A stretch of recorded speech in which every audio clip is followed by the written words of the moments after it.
ఋతుపవనాలు తాకేశాయని అందరం సంబరపడుతున్నాం. కానీ తాజాగా ఒక సర్వే ఒక బాంబు పేల్చింది. పసిఫిక్ మహాసముద్రంలో తీవ్ర రూపం దాల్చిన ఎల్ నినో గండం వచ్చే ఏడాది వరకు కొనసాగుతుంది అనంటూ ఇన్కాయిన్స్ బులెటిన్ విడుదల ఒకటి వచ్చేసింది. దీని ప్రభావంతో నైరుతి ఋతుపవనాలు బలహీనపడి దేశంలో వర్షపాతం గణనీయంగా తగ్గే ప్రమాదం ఉందని, ఫలితంగా తీవ్ర కరువు పరిస్థితులు ఏర్పడి అటు వ్యవసాయం, మత్స్య రంగాలు దెబ్బతినే ఆస్కారం ఉంది అంటూ శాస్త్రవేత్తలు హెచ్చరిస్తున్నారు. ఈ తాజా సంక్షోభం నేపథ్యంలో కేంద్ర రాష్ట్ర ప్రభుత్వాలు తక్షణమే ప్రత్యామ్నాయ ప్రణాళికలతో అప్రమత్తంగా ఉండాల్సిన అవసరం ఎంతైనా ఉన్నట్టు తెలుస్తోంది.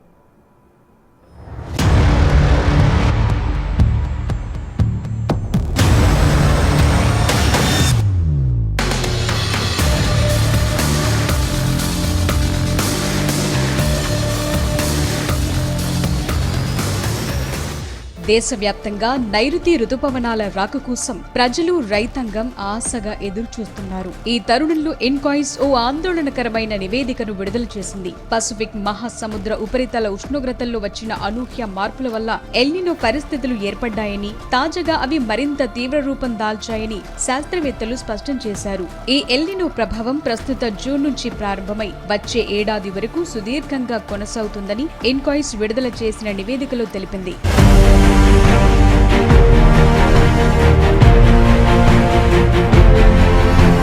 పసిఫిక్ మహాసముద్రం తూర్పు భూమధ్యరేఖ ప్రాంతంలో సముద్ర ఉపరితల ఉష్ణోగ్రతలు సాధారణం కంటే అత్యధికంగా పెరిగినట్లు ఇన్కాయిస్ శాస్త్రవేత్తలు తెలిపారు. మే 2026 నాటికి పసిఫిక్ మహాసముద్రంలోని చల్లటి ఉష్ణోగ్రతలు పూర్తిగా మాయమైపోయాయి. ఉపరితలంతో పాటు సముద్ర అంతర్భాగ ఉష్ణోగ్రతలు కూడా సాధారణం కంటే 3 డిగ్రీల సెల్సియస్ పైగా పెరిగాయి. ఇది మధ్య పసిఫిక్ ప్రాంతంలో పూర్తి స్థాయి తీవ్రమైన ఎల్ నినో దశకు సంకేతమని శాస్త్రవేత్తలు వివరించారు. ఈ ఎల్ నినో పరిస్థితులు ఒక్క రోజులో వచ్చినవి కావు. గత 2 ఏళ్లలో పసిఫిక్ మహాసముద్ర గర్భంలో జరుగుతోన్న నిరంతర మార్పుల ఫలితమే ఈ తాజా సంక్షోభమని చెప్తున్నారు.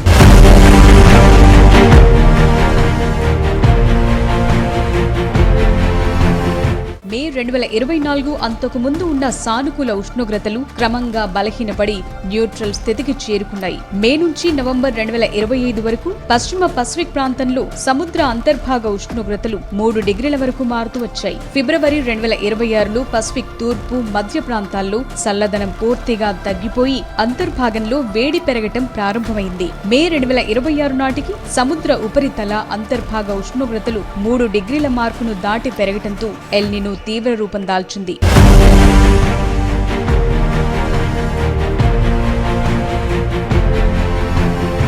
ఎల్ నినో ప్రభావం నేరుగా ఆసియాపై, ప్రత్యేకించి భారత్ పై పడుతుందని ఇన్కాయిస్ స్పష్టం చేసింది. దానివల్ల భారతదేశానికి అత్యధిక వర్షపాతాన్ని, జీవనాధారాన్ని అందించే నైరుతి ఋతుపవనాలపై ఎల్ నినో ప్రతికూల ప్రభావం చూపనుంది. ఈసారి సాధారణం కంటే తక్కువ వర్షపాతం నమోదయ్యే ప్రమాదం ఉంది. ఫలితంగా దేశంలో కరువు పరిస్థితులు ఏర్పడే ఆస్కారం ఉందని, వ్యవసాయ రంగానికి ఇది పెద్ద ఎదురుదెబ్బని నిపుణులు ఆందోళన చెందుతున్నారు. వాతావరణంలోనే కాకుండా సముద్ర పర్యావరణ సమతుల్యత కూడా దెబ్బతిననుంది. ఉత్తర హిందూ మహాసముద్రంలో తీవ్రమైన దీర్ఘకాలిక మెరైన్ హీట్ వేవ్స్ ఏర్పడతాయని ఇన్కాయిస్ బులెటిన్ చెప్తోంది.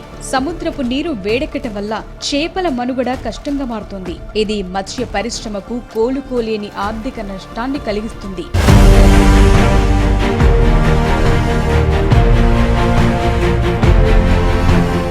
హైదరాబాద్ ఇన్కాయిస్ కేంద్రం ఇచ్చిన ఈ తాజా హెచ్చరికల నేపథ్యంలో కేంద్ర రాష్ట్ర ప్రభుత్వాలు అప్రమత్తం కావాల్సిన అవసరం ఉంది. తక్కువ వర్షపాతాన్ని తట్టుకునేలా ప్రత్యామ్నాయ వ్యవసాయ ప్రణాళికలను సిద్ధం చేసుకోవటం, తాగునీటి ఎద్దడి రాకుండా ముందస్తు చర్యలు చేపట్టడం, తీర ప్రాంత మత్స్యకారులను అప్రమత్తం చేయటం తక్షణ అవసరం. వచ్చే ఏడాది వరకు సాగే ఈ ఎల్ నినో గండం దేశ ఆర్థిక వ్యవస్థపై ఎలాంటి ప్రభావం చూపుతుందో అన్నది ఇప్పుడు $1 మిలియన్ ప్రశ్న.